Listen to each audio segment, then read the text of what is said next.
हरे कृष्णा। आज जागतिक महिला दिन और ये महिला दिन विशेष उपक्रम के लिए हम सब यहाँ एकत्रित हुए, सम्मिलित हुए हैं।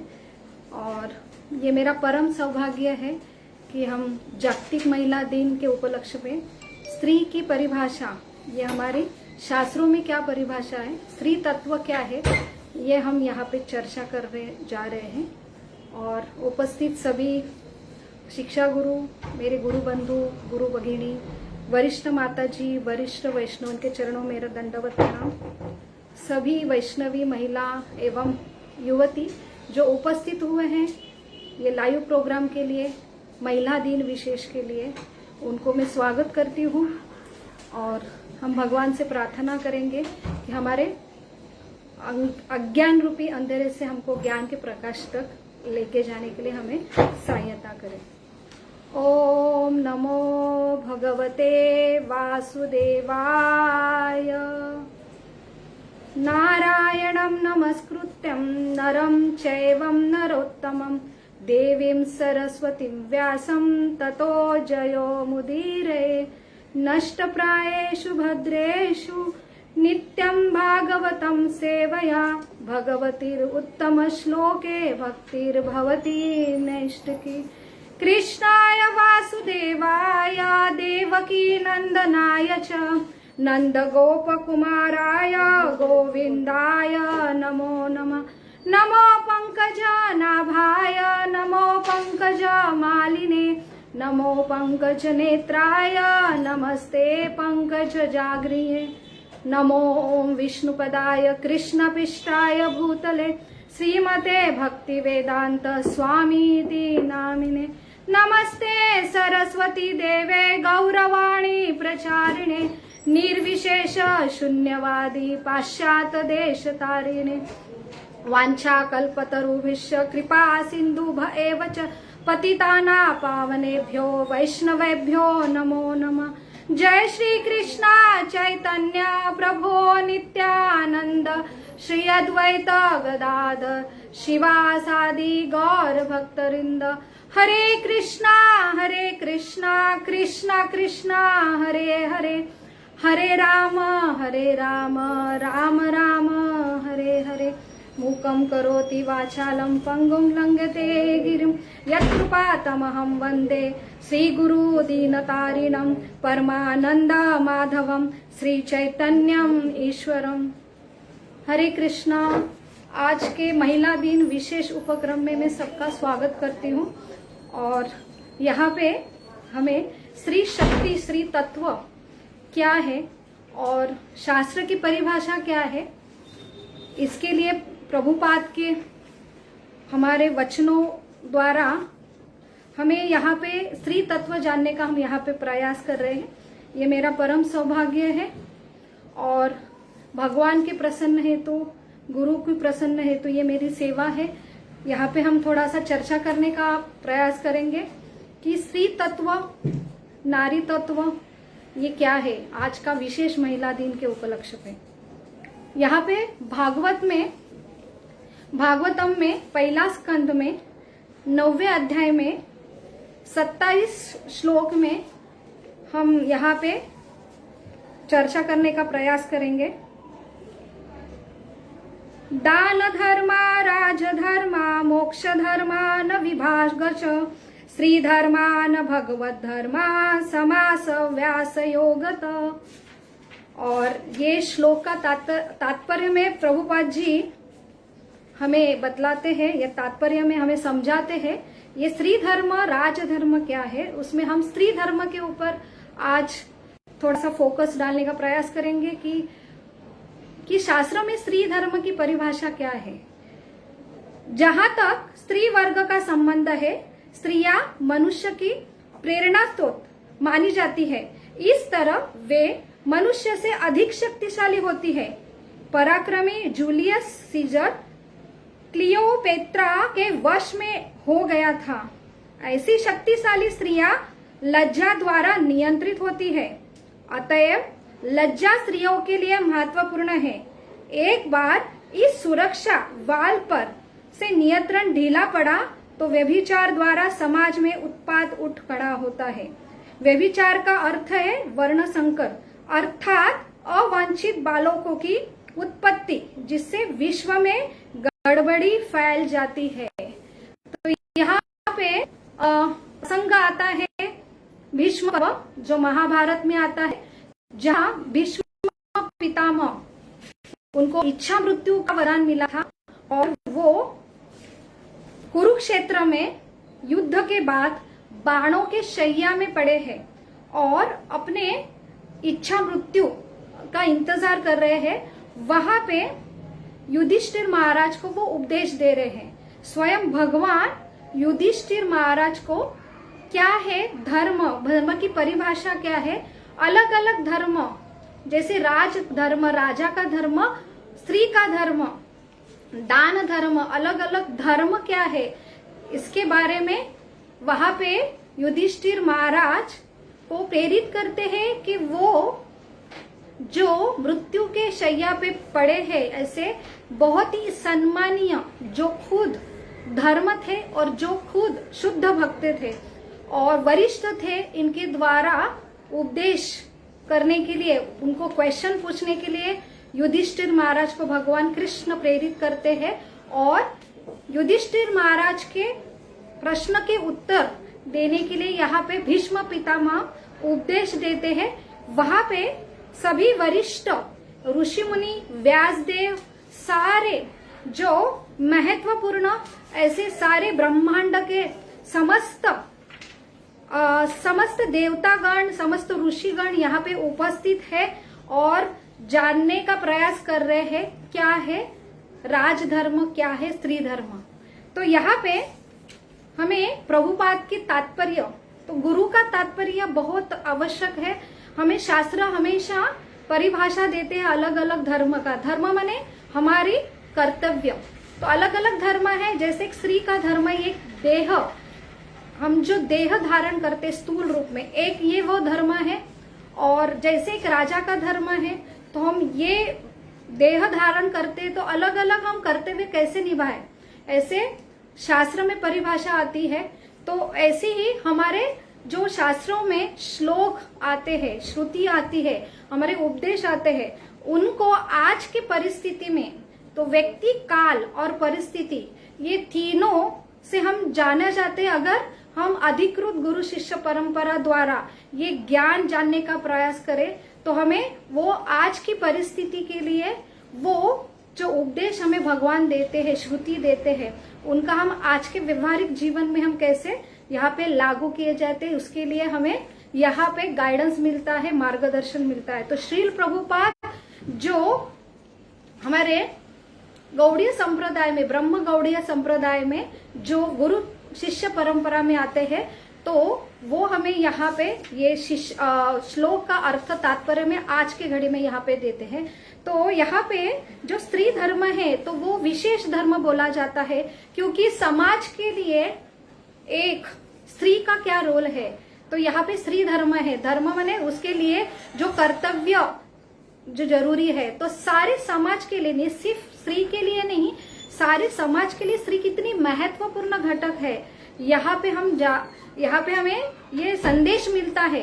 तो सारे समाज के उद्धार के हेतु स्त्री का जरूरी और स्त्री के जो कर्तव्य है और स्त्री कितनी महत्वपूर्ण अंग है, ये यहाँ पे उपदेश द्वारा हम समझ सकते हैं। तो एक स्त्री है जो उसका जो गहना है लज्जा, तो एक स्त्री एक शक्ति है। वो शक्ति अगर हमारे ऊपर है कि वो शक्ति का हम उपयोग कैसे करते हैं, तो एक स्त्री तत्व है, वो एक शक्ति तत्व से आता है। तो तीन तत्व हमें शास्त्र में मिलते हैं। एक है विष्णु तत्व जो परमात्मा तत्व है, एक जीव तत्व है और एक शक्ति तत्व है।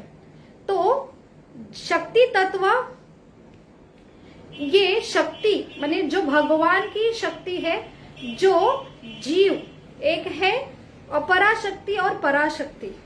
तो अपरा और पराशक्ति द्वारा एक जीव कार्यशील होता है, तो प्रकृति का विस्तार होता है शक्ति। तो ये शक्ति जो है ये भगवान की ही शक्ति है। तो पराशक्ति माने भगवान की ऐसी शक्ति जो ममता द्वारा ये शक्ति प्रदान किए जाता है, ये ममता का शक्ति है जो राधा रानी तत्व से आती है, और वो है एक पराशक्ति। और वो वहां पे हम एक महामाया है और एक योग माया है जो भगवान के लिए और भगवान के प्रसन्न हेतु हम कार्य करते हैं, तो वो हमें यहाँ पे शक्ति प्रदान करते हैं, वो है योग माया।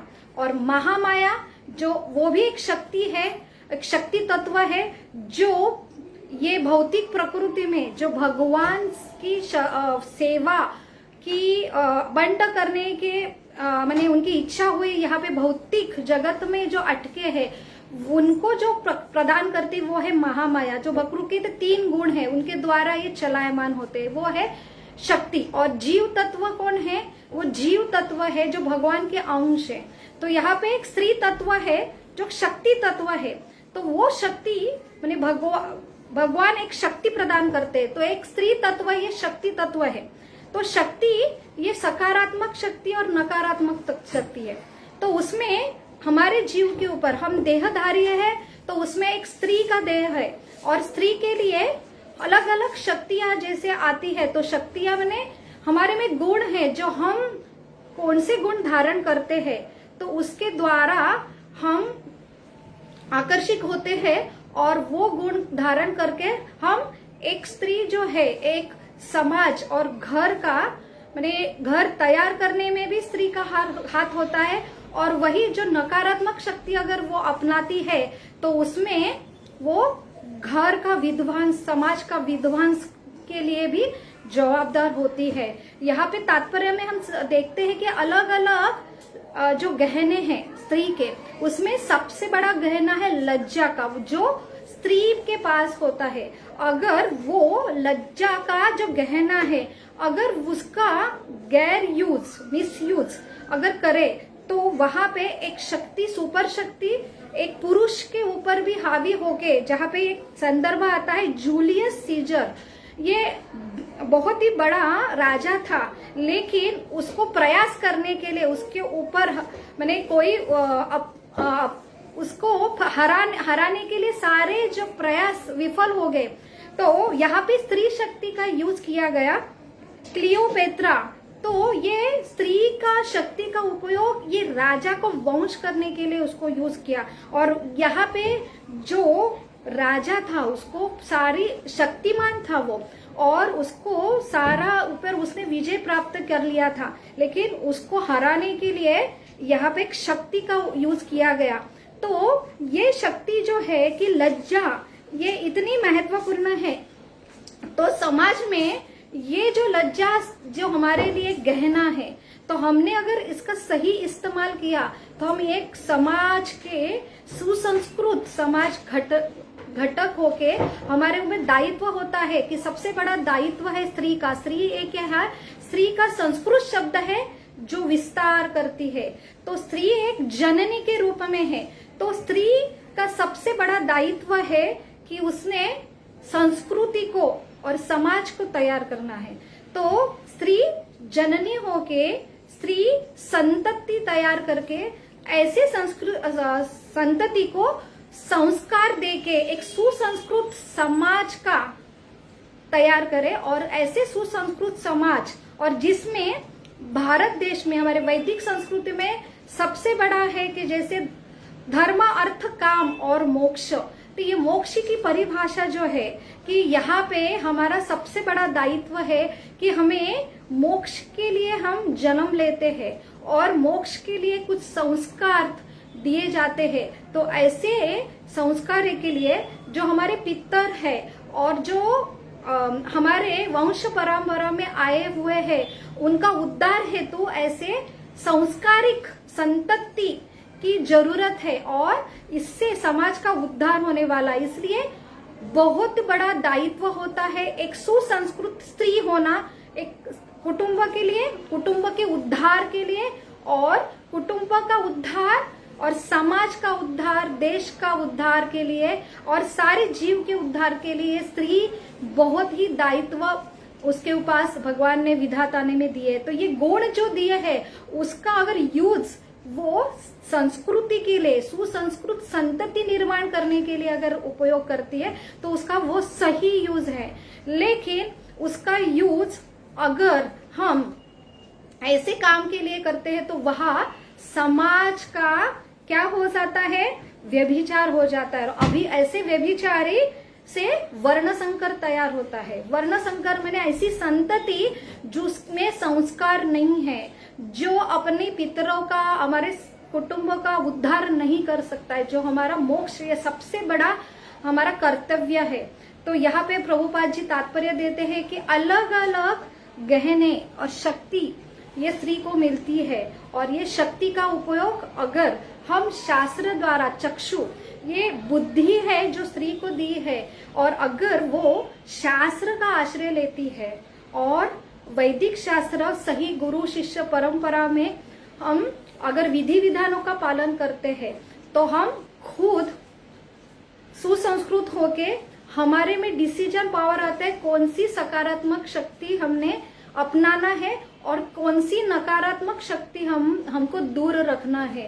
तो इसलिए बहुत ही जरूरी है कि हमारी जो बुद्धि है, हमने शास्त्र के चक्षु माने बुद्धि शास्त्र से क्या होती है, बुद्धि ये धारदार होती है। अगर हमने शास्त्र से उसका आश्रय लिया तो बुद्धि ये शास्त्र द्वारा एक साइंस है, जैसे भौतिक साइंस है वैसे आध्यात्मिक साइंस है, और ऐसे शास्त्र से हम बुद्धि को शुद्ध करते हैं, और ऐसे शुद्ध बुद्धि द्वारा हम खुद सुसंस्कृत होते हैं। हमें डिसीजन मेकिंग जो 3D बुद्धि का जो 3 कर्तव्य है, एक तो डिस्क्रिमिनेशन करना, क्या सही है क्या गलत है, और इसका उपयोग अगर हम शास्त्र की परिभाषा जानते हैं तो हम अपने आप को सही जगह स्थिर होके हम डिस्क्रिमिनेट कर सकते हैं कि हमारे लिए क्या सही है क्या गलत है। तो ये डिस्क्रिमिनेशन पावर। दूसरा है डिसीजन मेकिंग, तो हम सही जगह हम निर्णय क्षमता ले सकते हैं कि कहाँ हमने उचित निर्णय लेना है। और तीसरा चीज है कि हम डिटरमाइंड, दृढ़ता हो सकती है अगर हम सही तरह शास्त्र द्वारा हमारी बुद्धि अगर शुद्ध हो तो अगर बुद्धि शुद्ध हो तो हमारा मन भी शुद्ध हो जाता है, मन के द्वारा इंद्रिय भी शुद्ध होता है। और ऐसी सुसंस्कृत नारी ये समाज के गठन के लिए बहुत महत्वपूर्ण है। हम यहाँ से तात्पर्य से जानते हैं। तो हमें यहाँ पे भगवत गीता में भी तात्पर्य मिलता है, विभूति योग जो भगवान के अलग जो विभू है, भगवान का ऐश्वर्य है। तो भगवत गीता में भी हमें ये शास्त्र हमें सिखाते हैं कि जो शक्तियां है, जो पॉजिटिव स्त्री शक्तियां है और स्त्रीवाचक शक्तियां है, उनका उपयोग सिर्फ महिलाओं के लिए नहीं, ये पुरुषों के लिए भी है। तो ये स्त्री शक्ति या स्त्री वाचक जो शक्ति है, तो उसका वो भगवान बोलते वो सारी जो स्त्री की शक्ति है जिससे स्त्री जानी जाती है, अपने गुणों द्वारा स्त्री यशस्वी होती है। तो कौन से गुण हैं? तो हमें भगवान ने जो गुण दिया है तो वो है कि जैसे श्रद्धा, मैत्री, दया, शांति, तुष्टि, उन्नति, मेधा, तितिक्षा, तो ये सारे जो गुण है स्त्रीवाचक गुण है। तो वो स्त्रीवाचक गुण ये भी शक्ति प्रदान करती, वो भी स्त्री शक्ति है।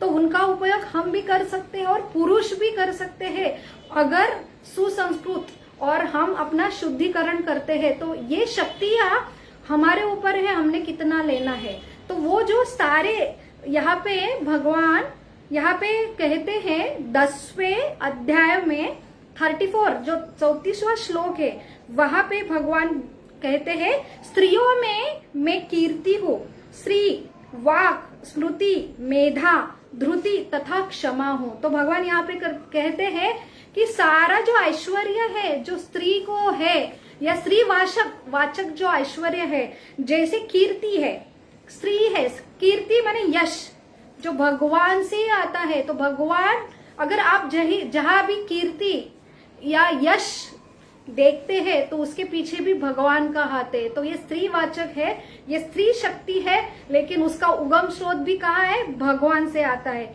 दूसरा आता है श्री। श्री माने ऐश्वर्य, जहाँ पे ऐश्वर्य है, सौंदर्य है, उसके पीछे भी भगवान का हाथ है। भगवान बोलते हैं जहाँ पे श्री और ऐश्वर्य है तो वहां पे ये मेरी ही शक्ति है। जहाँ पे वाक है, वाक माने एक मधुर वाणी। हम स्त्रियों के लिए दो गुण बहुत महत्वपूर्ण है। एक है मधुर वाणी, जिससे हम किसको भी हम आकर्षित कर सकते हैं, और दूसरा है कि हमारे यहाँ पे एक गुण है कि वाक कला, माने हम अच्छा भोजन व्यंजन तैयार कर सकते हैं। तो ये दो गुण हमारे स्त्रियों में है। तो हमारे ऊपर है कि हमने इसका यूज सेवा के लिए करना चाहिए। तो यहाँ पे वाक जो आता है मधुर वाणी, तो ये मधुर वाणी अगर जिसके पास मधुर वाणी है तो ये स्त्रीवाचक ही है, लेकिन उसका उगम स्रोत भगवान कृष्ण ही है। और जहाँ स्मृति है, स्मृति माने स्मरण, वो भी भगवान से ही आता है। जो स्मरण जिससे हम भूलते हैं या स्मरण करते हैं, तो अच्छी चीज बुरी चीज जो है कि हमारे पिछले जन्म में क्या क्या हुआ था, इसका विस्मरण होता है। और स्मरण जिसके द्वारा हम अलग अलग, हमारे अगर विद्या है, शिक्षण है, तो वो स्मरण करके हम अपना व्यवहारिक जीवन में हम उसका कैसा उपयोग कर सकते हैं। ये है स्मृति स्मरण। शास्त्रों का वाचन करके और उसका पठन करते, उसका स्मरण करना, ये भी भगवान की शक्ति है, जिसके द्वारा हम यहाँ से मोक्ष पाते हैं। तो ये है स्मरण की शक्ति जो भगवान से ही आती है।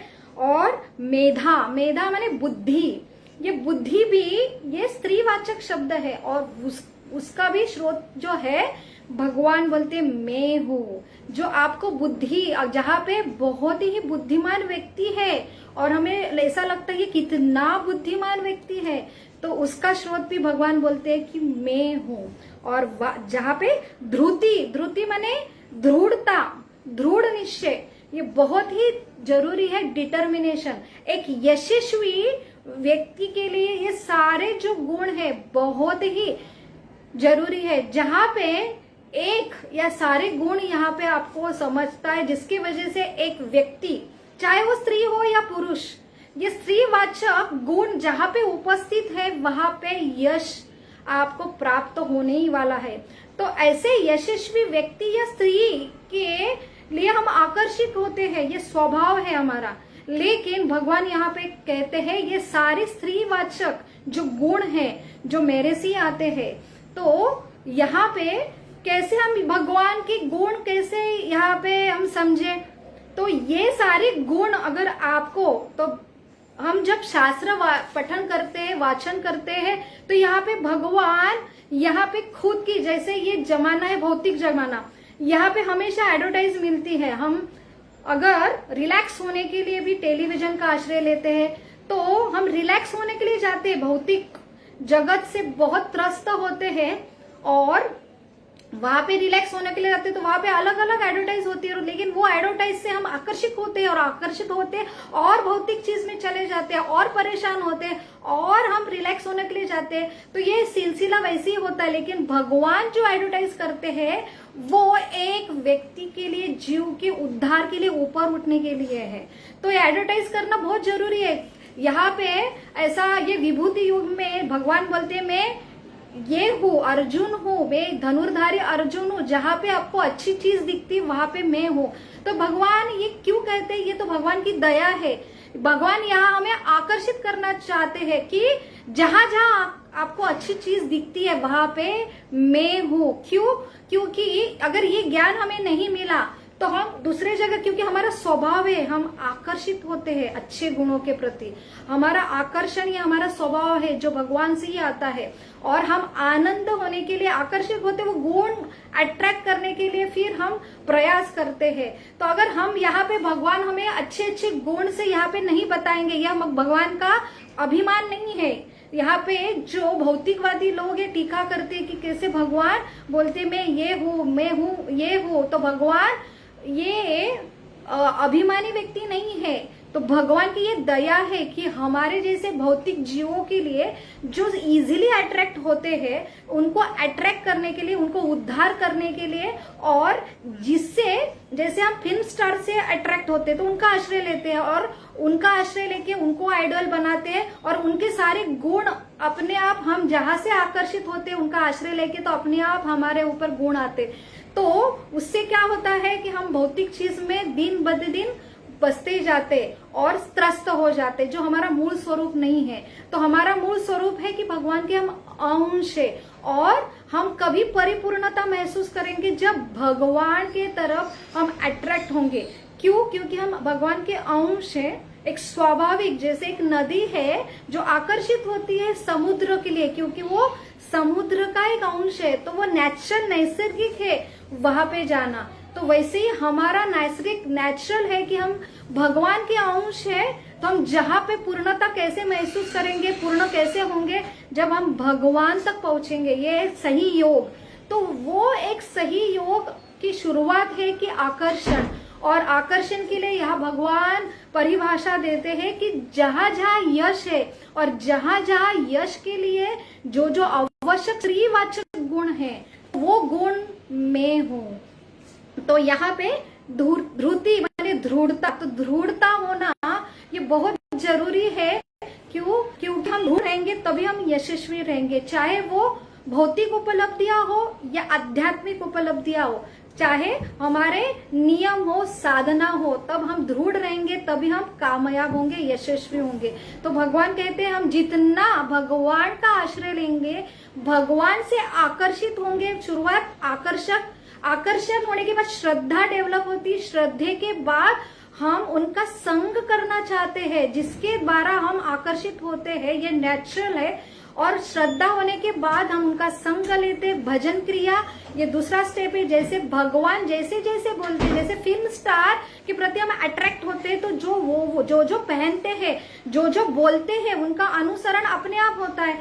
वैसे ही भगवान जैसे आकर्षक गुणों के द्वारा, हम अगर भगवान के गुणों के द्वारा आकर्षित होंगे तो अपने आप हम उनको फॉलो करेंगे, उनके उपदेश का फॉलो करेंगे। भगवान के उपदेश माने भगवान का नाम लेंगे, भजन क्रिया करेंगे, तो हमारी अनर्थ निवृत्ति होंगी। ये स्टेप है जो एक जीव के लिए सही प्रवास है, जो मोक्ष उद्धार तक लेके जाते हैं। ना कि मोक्ष जो अंत में मिलता है, लेकिन जीवन भर में भी हम आनंद की अनुभूति करते हैं और सही अपनी चेतना जो भगवान का अंश है और हम भगवान से जुड़े रहते हैं।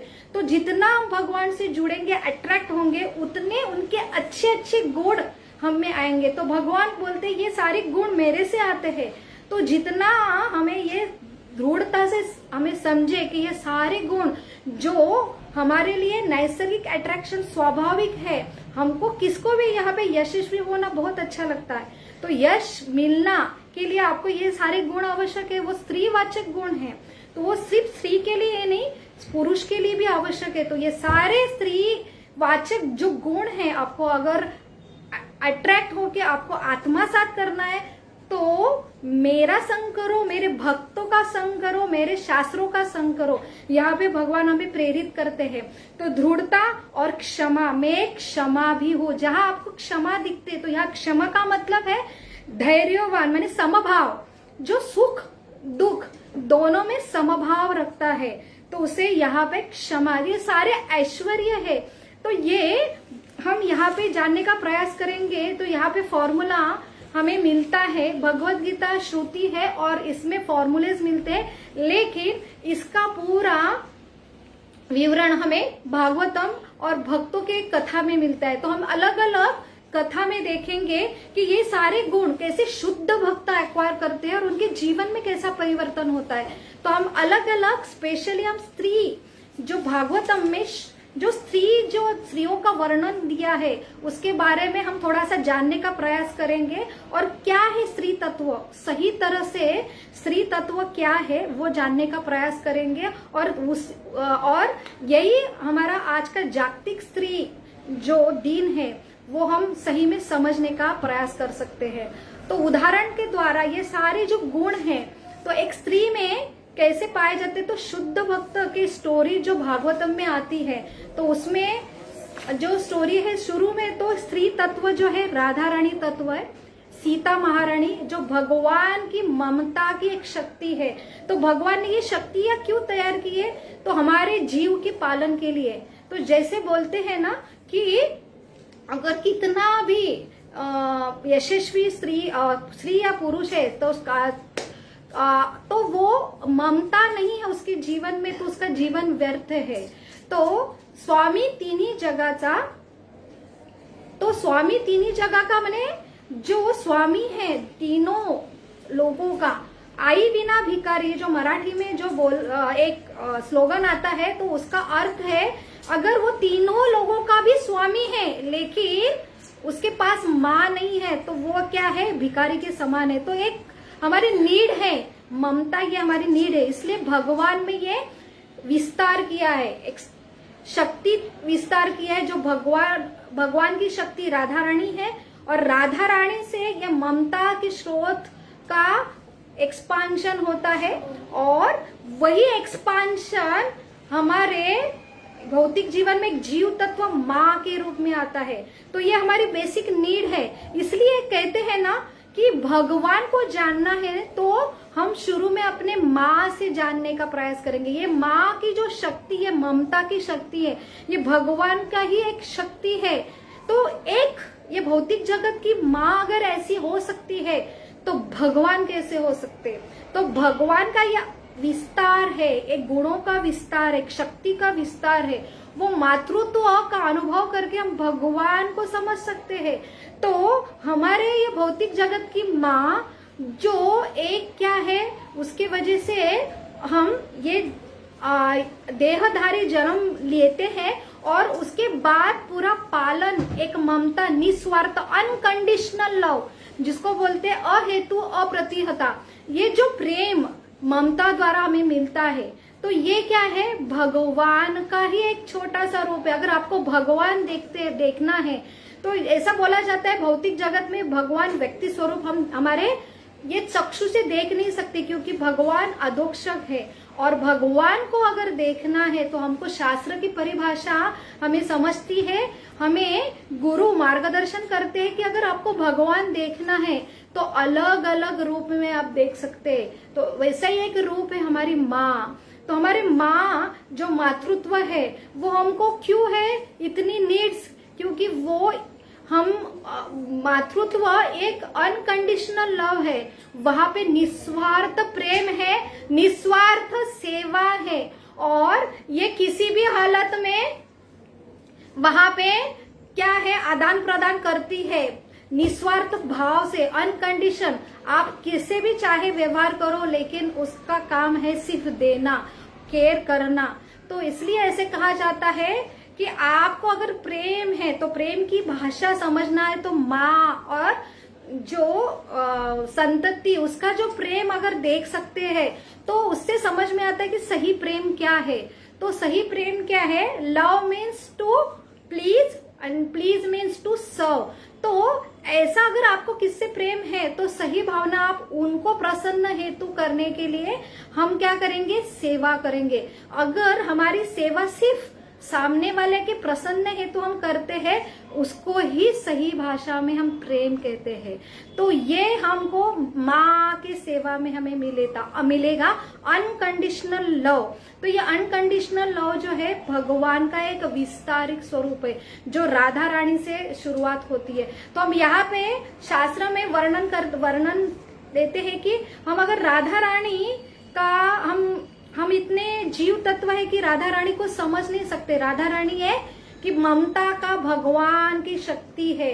तो वहां पे हम देखते हैं कि वो असुरों को, माने कृष्ण ने इतने सारे असुरों की हत्या उनको करनी पड़ी, लेकिन राधा रानी की जो बरसाना गांव है वहां पे एक भी असुर की हत्या नहीं हुई क्योंकि ये ममता तत्व है, वो किसी का संहार हत्या नहीं देख सकती। वैसे ही सीता महारानी हम रामायण में देखते हैं कि जैसे दंडकारण्य में जब प्रभु रामचंद्र और सीता मैया वनवास के लिए प्रयास करते हैं, प्रयाण करते हैं, तब दंडकारण्य में अलग अलग आसुर या ऋषि मनु के प्रोटेक्शन के लिए भगवान राम जो विश्वामित्र द्वारा उनको उपदेश मिलता है कि ये असुर ऋषियों की तपस्या के लिए विघ्न लाते हैं, तो ऐसे असुरों की हत्या करने के लिए जब प्रभु रामचंद्र लड़ते हैं तो सीता मैया वहां उपस्थित रहती है, उनका संवार। तो ये सारे जीव तत्व है और राधा रानी और सीता महारानी ये सारे माँ तत्व है। ये भगवान की शक्ति है, लेकिन वो ममता की शक्ति है, वो देख नहीं सकती है। भले ही आसुर है, लेकिन उनकी हत्या वो अपने आंखों से नहीं देख सकती। और वहां प्रभु रामचंद्र से कहती है कि मेरे सामने आप किसकी हत्या मत करो, मैं देख नहीं सकती, चाहे वो असुर हो। तो वहां पे सीता महारानी, सीता माँ प्रभु रामचंद्र से वचन मांगती है कि आगे आप अगले अवतार में जब आप आओगे ना, तब किसकी हत्या नहीं करना है आपने। इसलिए जब भगवान कृष्ण जो साक्षात भगवान है, जो अवतारी है, तो अपने द्वापर युग में जब आते हैं, लेकिन वहां भी भगवान आते हैं तो धर्म की स्थापना और दुष्टों का नाश करने के लिए आते हैं, लेकिन यहाँ पे वो खुद अस्त्र नहीं उठाते। युद्ध में आप देखेंगे कुरुक्षेत्र में, जहां पे अर्जुन को वो सारथी बनते लेकिन अस्त्र नहीं उठाते, तो तभी भी संवार हुआ। तो फिर भी राधा रानी ने बोला कि आपने तो प्रॉमिस किया था ना, संवार तो हुआ, मैंने नहीं किया लेकिन संवार हुआ, आपने नहीं किया लेकिन आपने करवाया। तब यहाँ पे प्रॉमिस फुलफिल करने के लिए फिर से कलयुग में भगवान आते हैं, एक राधा तत्व और कृष्ण तत्व, जहाँ पे राधा तत्व ममता का तत्व है, सभी जीवों का उद्धार के लिए एक भी असुर यहाँ पे कलयुग में नहीं मारने का वो प्रॉमिस करते हैं। और सबको हृदय में नकारात्मक जो आसुरी वृत्ति है उनको सिर्फ भगवान के नाम द्वारा हम संहार कर सकते हैं, ऐसा प्रॉमिस लेके यहाँ पे चैतन्य महाप्रभु जो कृष्ण और राधा का दोनों का तत्व मिलके आते हैं। तो यहाँ पे भगवान सीता मैया की प्रॉमिस फुलफिल करते हैं कि मैं इस युग में सिर्फ सारे जीवों का उद्धार हेतु एक भी हत्या नहीं करूंगी। तो ऐसा ये माँ तत्व हमें समझ में आता है कि ये भगवान की शक्ति है। तो वहां पे एक प्रसंग आता है कि भगवान कितने, ये भगवान का ही विस्तार स्वरूप है, जो ममता जो हम देखते हैं। तो भगवान समझना है तो माँ को समझो, माँ की एक शक्ति है जो बिना सोए और एक शिशु का पालन करती है, और शिशु के प्रति वो कितनी उसका जो सेवा रहता है वो अनकंडीशनल रहता है, सारी सहनशीलता उसमें रहती है। तो ये भगवान का रूप हमें देखना मिलता है। आता है उदाहरण क्षमाशीलता, ये एक स्त्री गुण है और वो क्षमाशीलता स्त्रियों में ज्यादा पाई जाती है। तो वो क्षमाशीलता का उदाहरण हम द्रौपदी के उदाहरण में हम देखते हैं कि द्रौपदी का जब कुरुक्षेत्र में द्रौपदी के पांचों पुत्र की हत्या की थी अश्वत्थामा में, अश्वत्थामा जो जिन्होंने हत्या की थी और अर्जुन उनको मारने के लिए जा रहे थे, तब वहां पे एक द्रौपदी, वो भी एक माँ है और उसके ही पुत्र का हत्या हुई थी, और एक प्रतिशोध की भावना तो नैसर्गिक रहती है। एक माँ के सामने उसके पुत्रों की हत्या देखना ये कितनी दुखदायक प्रसंग है। लेकिन इस दुखदायक प्रसंग में भी एक शुद्ध भक्त में एक क्षमा गुण कैसा सम्मिलित रहता है, यहाँ पे हम महाभारत में जान सकते हैं। अगर हमें नैसर्गिक ये गुण रहता है, लेकिन अगर हम भगवान की भक्ति करें तो भगवान के जो गुण है क्षमा, वो कैसे शुद्ध भक्त में कैसे धारण करते हैं, यह यहाँ पे ये प्रसंग से हमें समझ सकते हैं। तो यहाँ पे द्रौपदी ने अश्वत्थामा का जो हत्या करने के लिए अर्जुन निकले थे उनको रोका, और उन्होंने एक माँ जैसे मैं हूँ वैसे अश्वत्थामा की भी माँ है, तो उसके बारे में उन्हें जैसे एक दुखी माने दूसरे के दुख में वो ज्यादा करुणा है कि मैं सिर्फ मेरा दुख नहीं देख सकती, मैं तो दुखी हूँ ऑलरेडी, लेकिन मेरे दुख का हरण करने के लिए मैं और एक माँ को कैसे दुख में डाल सकती हूँ। और उसने क्षमा कर दिया अश्वत्थामा को। ये क्षमाशीलता जो गुण है वो यहाँ पे शुद्ध भक्त में पाया जाता है, जो द्रौपदी में हम देखते हैं।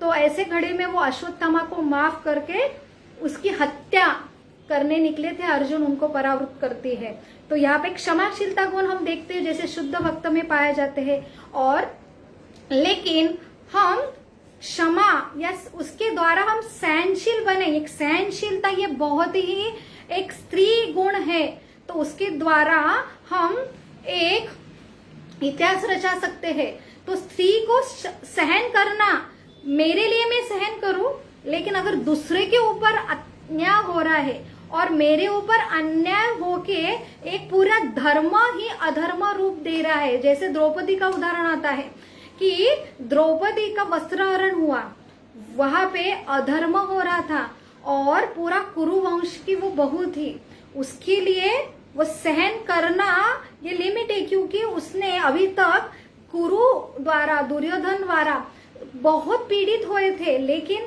जब उनकी लिमिट उन्होंने क्रॉस की तब हम सहनशील नहीं रह सकते।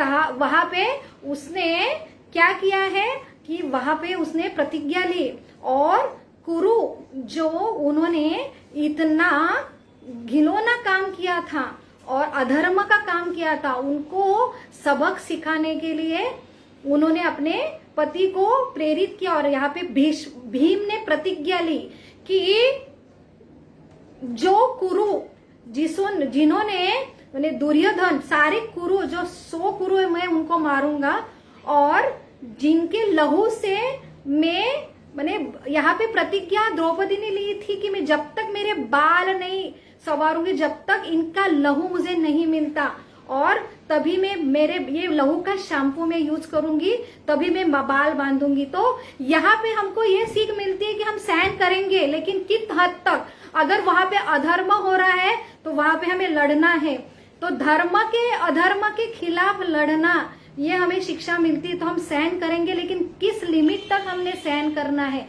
तो हम सहनशील है, लेकिन वक्त आने पे हम दुर्गा का रूप धारण करते, आसुरी वृत्ति को जड़ से निकालने के लिए हम तभी हमारी शक्ति प्रेरित करते। तो वहां पे उन्होंने प्रतिज्ञा की, भीम ने भी प्रतिज्ञा की, और वहां से ही धर्म युद्ध का प्रारंभ हुआ और वही द्रौपदी कारण बनी धर्म की स्थापना के लिए। तो वहां पे भगवान ने एक स्त्री शक्ति की ही उपयोग करा और ऐसी शुद्ध भक्त उन्होंने खुद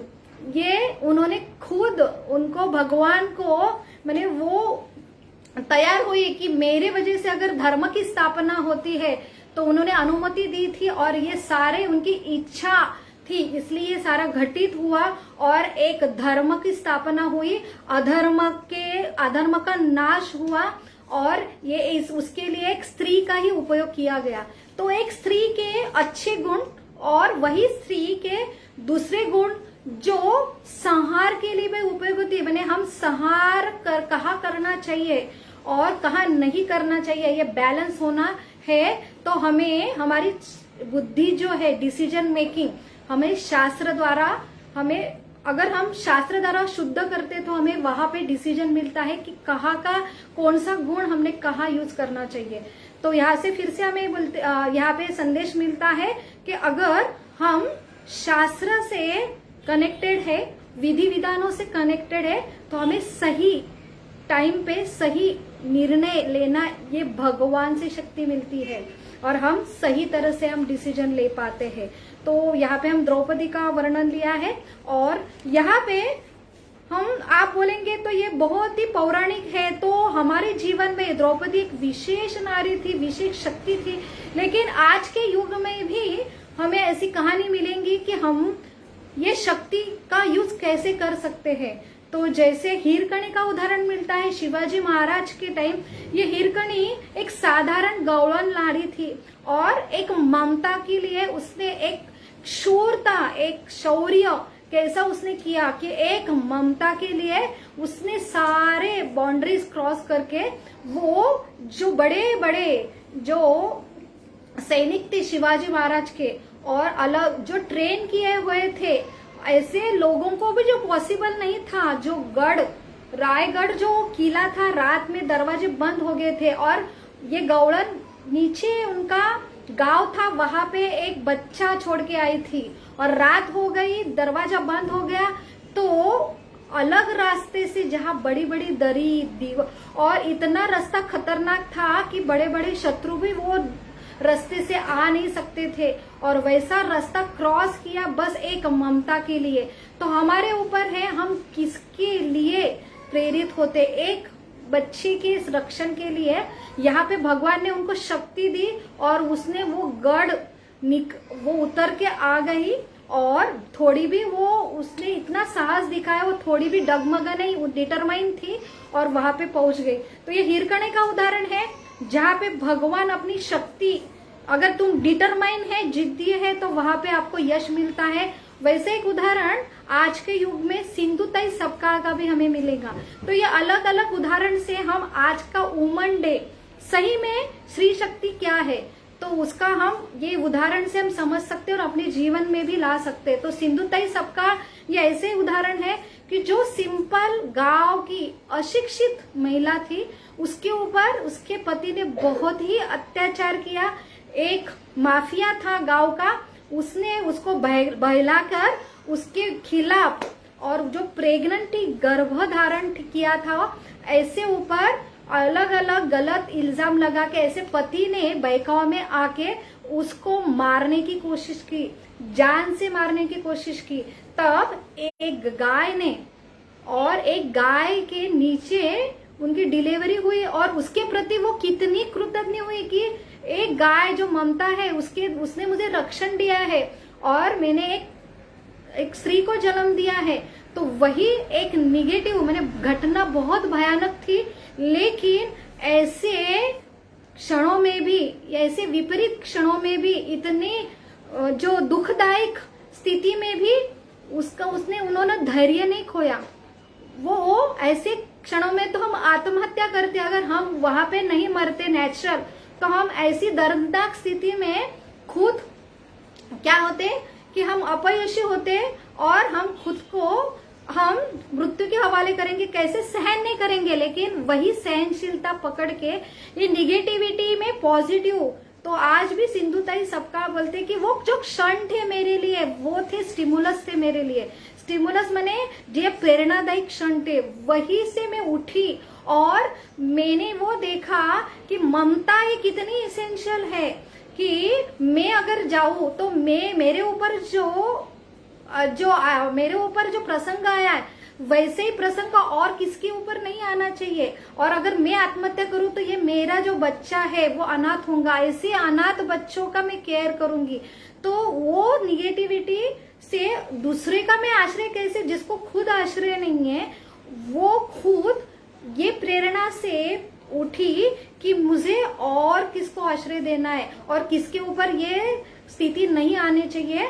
वो पॉजिटिविटी लेके उन्होंने खुद लड़ी और वो आज इतनी यशस्वी हो गई कि उन्होंने बहुत ही ऐसे अनाथ बच्चों का पालन किया जो खुद डॉक्टर इंजीनियर बने। और ऐसे जब वो यशस्वी बनी तो वहां पे उनका पति आता है, जो उनका सारा ऐश्वर्य चला जाता है, वो खाने के लिए लालच होता है, तो वहां पे अभी पत्नी का आश्रय लेने के लिए आया। तो वहां पे भी एक ममता उन्होंने जागृत हुई कि उन्होंने क्षमा कर दिया पति को और पति को बोला कि आप भी हमारे ये अनाथ आश्रम में रह सकते हैं, लेकिन इनका सबसे बड़ा भाई बन के। तो यहाँ पे उन्होंने ममता, अपनी ममता जो क्षमा करती है और ममता का मातृत्व का गुण दिखाया। और यहाँ से हमको प्रेरणा मिलती है कि कैसे हम अपने क्षमाशीलता, ममता का गुण हम क्या करें, बढ़ाए, और हम कैसे सही चेतना में स्थिर हो, सही स्थिति पे हम कैसे स्थिर हो। अगर हम में आशा है तो हम किसी भी निगेटिव स्थिति में अगर हमने दृढ़ निश्चय किया है और हम सही चेतना में स्थित है, तो हम ये कुछ भी असंभव चीज संभव कर सकते हैं। अगर हमारा जो गोल है कि दूसरों की सेवा करना, तो यहाँ से हमको ये प्रेरणा मिलती है कि स्त्री जो है उसका निर्माण ही भगवान ने किया है सेवा के लिए, ममता के लिए। और इस सारे जीव प्रेम के भूखे हैं और सारा प्रेम जो है कुट-भुट भरा है स्त्रियों में। तो ये जो गुण है जो हमारे अंदर उपलब्ध है, एक विधाता ने हमारे ऊपर ये स्त्री के गुण दिए हैं, तो इनका यूज हमने सेवा के लिए करना चाहिए। तो इसलिए एक स्त्री के लिए सबसे आनंद वाली चीज क्या रहती है? स्त्री का आनंद किस में रहता है? जैसे ये स्त्री के गुण है, स्त्री के गुण में एक गुण है कि वो आनंद होना। जैसे सारे जीव का बेसिक गुण है आनंद होना, जो भगवान से, भगवान परम आनंद का सागर है, हम उनका अंश है, तो हम आनंद के बगैर रह नहीं सकते। लेकिन स्त्री में एक विशेष गुण है कि उसका आनंद है दूसरे की सेवा में आनंद। इसलिए एक कुटुंब में स्त्री कब आनंदी होती है? जब उसकी पति आनंदी होते। तो एक बच्चा जो संतति आनंदी होते, सास ससुर आनंदी होते, घर आनंदी होते, तो दूसरे का आनंद उसका आनंद है, दूसरे का दुख उसका दुख है। तो ये नेचुरल गुण हमारा है। तो हमारा आनंद ही हमारा अंदर ये ऐसा गुण है कि हम सेवा में ही आनंद पाते हैं। तो सेवा करने के लिए हमें ये ऐसे क्षमाशीलता, मातृत्व का गुण अगर धारण करना है, तो हम ये आज के दिन कह सकते हैं या सीख ले सकते हैं कि हमने अगर इच्छा की कि हमें ये गुण धारण करना है तो हम कर सकते हैं। अगर हम दृढ़ निश्चय रहेंगे तो भगवान हमको जरूर यशस्वी देंगे, क्योंकि सारे गुण भगवान से आते। तो भगवान ये सारे गुण में उपस्थित है। अगर हमने इच्छा की तो ये हमें जरूर प्रदान करेंगे। तो लास्ट में हम उदाहरण लेते हैं धरती माँ का। तो धरती ये धारण करना, धरती का मतलब ही है जो धारण करती है। इसलिए कि जब धरती प्रेरित माने पीड़ित होती है, अत्याचार से पीड़ित होती है, तो ऐसे धरती भी चली जाती है ब्रह्मा जी के पास, विष्णु के पास, और न्याय मांगने के लिए। तो धरती हमें सब कुछ देती है, लेकिन हमने धरती का केयर करना चाहिए। हमने धरती हमारी माँ है, वो हमें जीवन देती है। तो ये भी एक स्त्री तत्व ही है। तो हमने हमारे अगर नियमों का, विधि विधानों का पालन किया तो अधर्म का नाश होगा। अगर हमने विधि विधानों का पालन नहीं किया तो हम अगर धर्म करते हैं, यज्ञ करते हैं, जो हमारे शास्त्र कहते हैं कि यज्ञ तप, इससे धरती का बोझा कम होता है।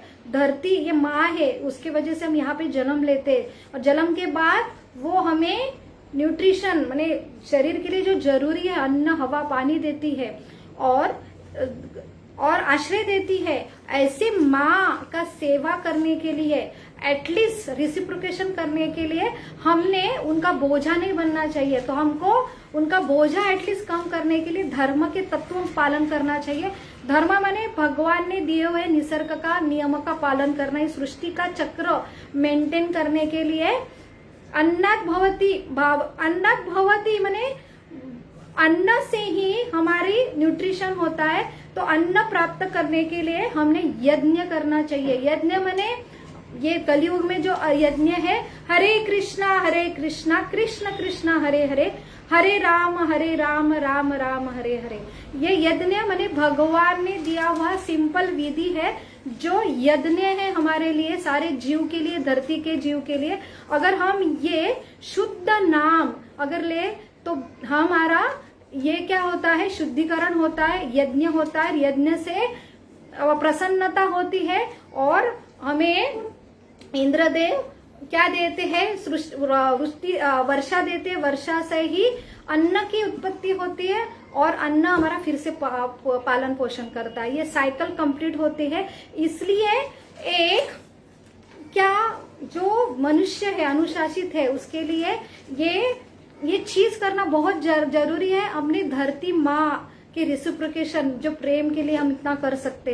तो लास्ट में एक ये बोल के हम यहाँ पे आज का सेमिनार एंड करते हैं कि सही सुंदरता एक स्त्री एक सुंदरता के लिए प्रसिद्ध है। सुंदरता से वो सबको आकर्षित कर सकती है और सुंदरता स्त्री के लिए सबसे जरूरी है। एक रूप से भी सुंदर है गुणों का सौंदर्य। तो रूप हमारे हाथ में नहीं है कि हमें कौन सा रूप मिला, लेकिन सही में हमें सुंदर होना है। तो हम अलग अलग गुण धारण करके हम सुंदर बन सकते हैं। तो यहाँ पे एक स्टोरी आती है कि जैसे कौवा था, कौवे को हमेशा वो नाराज रहता था कि मैं कितना काला हूँ, मेरा आवाज कितना धब्बा है, कोकिला कितना सुंदर, भले ही वो काली है लेकिन कितना सुंदर गाती, तो मेरे में ना गुण रूप है ना गुण है। वो हमेशा उदास रहता है। तो वो जाता है बगुला के पास। बगुला के पास जो सफेद बगुला है उसको बोलते हैं आप कितने सफेद हो, आपका रंग कितना गोरा है, आप मेरे से बहुत खुशनसीब हो। तो बगुला बोलता है मैं इतना खुशनसीब हूँ, मेरा तो सफेद कलर है, उसको कुछ काम का नहीं है, आप जाओ मिठू के पास। और वो भेजता है पैरट पोपट के पास, और वहां पे बोलते हैं वो कितना सुंदर कलर है और वो गाता भी बहुत सुंदर है। तो वहां पे हम कौवा जाता है मिठू के पास, और वहां पे वो जो शुक है, पोपट है, उसको कहते हैं कि आप कितने सुंदर है, आप कितने नसीबवान है। तो वहां पे उनको उत्तर मिलता है अरे मैं तो कुछ नहीं हूँ, मेरे से तो मैं तो उनको देखती हूँ। किसको देखती हूँ? मैं तो मोर को देखती हूँ। मोर का तुमने कलर देखा है? उनका जो कलर जो है, जब वो डांस करता है, जो उनके पंख का कलर है, कुदरत ने, भगवान ने उनको कितना सुंदर बनाया। तो मैं हमेशा नाराज होती हूँ कि मुझे इतना सौंदर्य क्यों नहीं बनाया भगवान ने।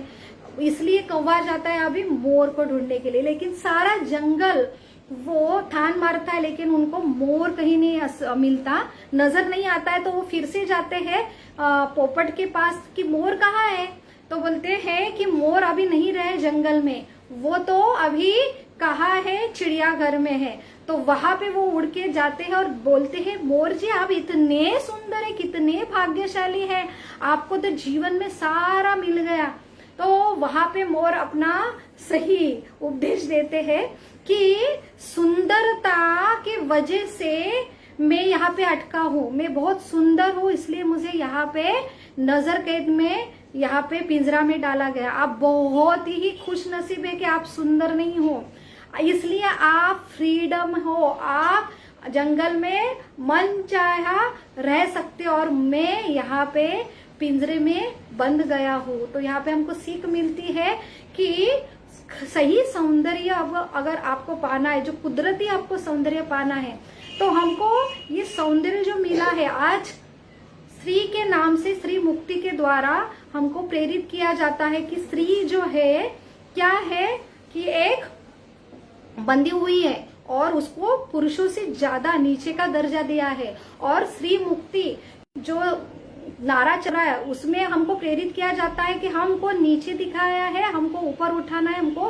पुरुष के बराबर में दिखाया, लेकिन हमको सही में सौंदर्य है। और सही में हम वैदिक शास्त्रों के विधि विधान से स्त्री के पुरुष के बराबर नहीं है, नीचे भी तो नहीं है, पुरुष के बराबर है, हम बहुत ऊंचे स्तर पे है। हमारी वैल्यूज, पूरे वैल्यूज हमारे इसमें है, इसलिए हम बहुत वैल्यूएबल चीज है। तो प्रभुपाद जी अपने तात्पर्य में लेते हैं कि स्त्री एक डायमंड है। अगर घर में जो सोने से भी कीमती डायमंड है तो आप कहाँ रखेंगे?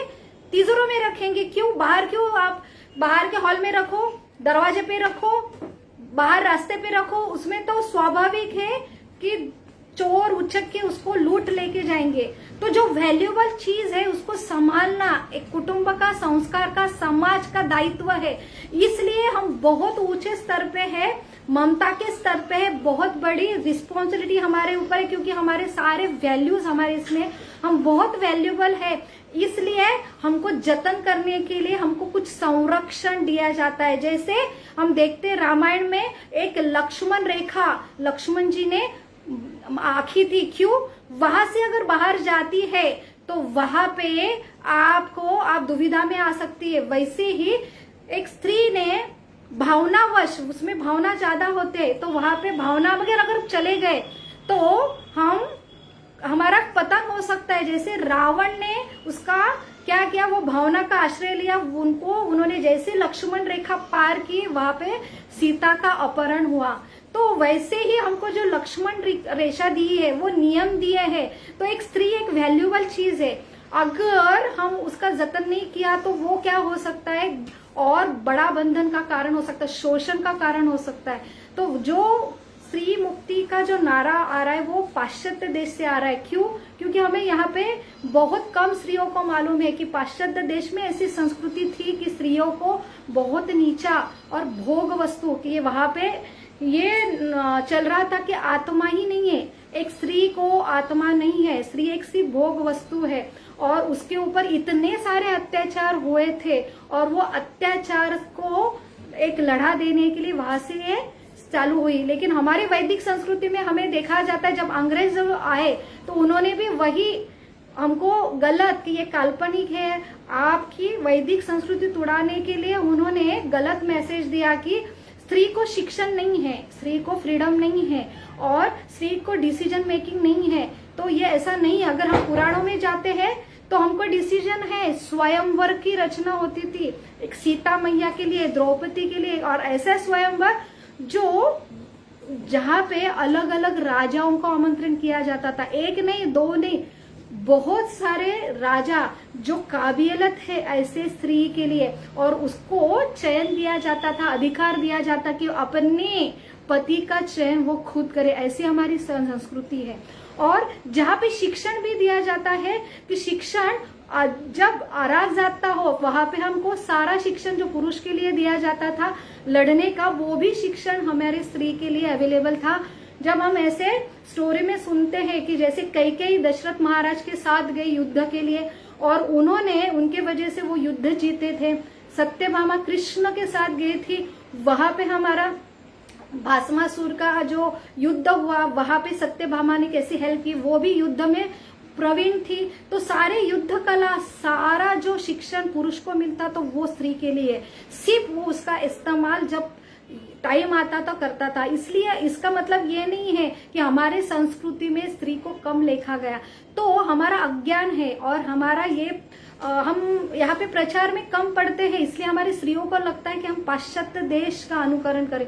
लेकिन हमारे वैदिक संस्कृति इतनी अच्छी है कि हम अगर सही तरह से उसका पालन करें तो हम ये जो नकारात्मक दुष्ट व्यक्ति है और उनको शोषण करने की वृत्ति है, इसलिए वो पुरुष स्त्री को बराबर लाके ऊपर से नीचे खींच के और उनके शोषण के लिए वो यहाँ पे प्रेरित कर रहे हैं। तो ये हमने शास्त्र से जानना चाहिए कि हमारे जो नियम है जो पुरुष के लिए भी है, विधि विधानों का नियम करेंगे पालन तो आपका उद्धार होगा। आप सही दिशा में मनुष्य जीवन का उद्धार मोक्ष तक प्रदान करेंगे, एक ऊंचा स्त्री और ऊंचा हम सदगति प्राप्त करेंगे अगर नियमों का। तो सादे सादे बच्चों को भी हम नियम देते हैं, क्योंकि हम नियम देंगे तो स्कूल में देंगे, वो भले ही उसको नियम कठोर लगते लेकिन उसकी प्रगति के लिए। वैसे ही सारी स्त्री पुरुष के लिए, स्त्री वैल्यूएबल चीज है, उसके लिए कुछ नियम है कि उसने रात को बाहर नहीं जाना चाहिए, अकेला नहीं जाना चाहिए। तो उसके लिए प्रोटेक्शन जो दिया जाता है वो वैल्यू प्रोटेक्ट के लिए है, उसके खुद की प्रगति हेतु कर और उसके सदगति के लिए दिए जाते हैं। तो हम यहाँ पे शास्त्र अगर पढ़े तो हमें तात्पर्य मिलता है। तो बहुत बहुत धन्यवाद, आपने ये सेशन अटेंड किया और आशा करती हूँ कि सही स्त्री तत्व क्या है, सही और सही तरह से हम ये आज का दिन जो है, जो जागतिक महिला दिवस है, हम एक ग्रेटिट्यूड और रिस्पेक्ट, ये दो हमारा दो होम मैसेज होगा कि हमने सबने महिला के प्रति कृतज्ञता, और हम अगर रिस्पेक्ट करें तो हमारा समाज का उद्धार होगा। एक महिला की जवाबदारी है, पुरुषों की भी जवाबदारी है कि हम महिला को कैसे ट्रीट करें। तो बहुत बहुत धन्यवाद। हरे कृष्णा।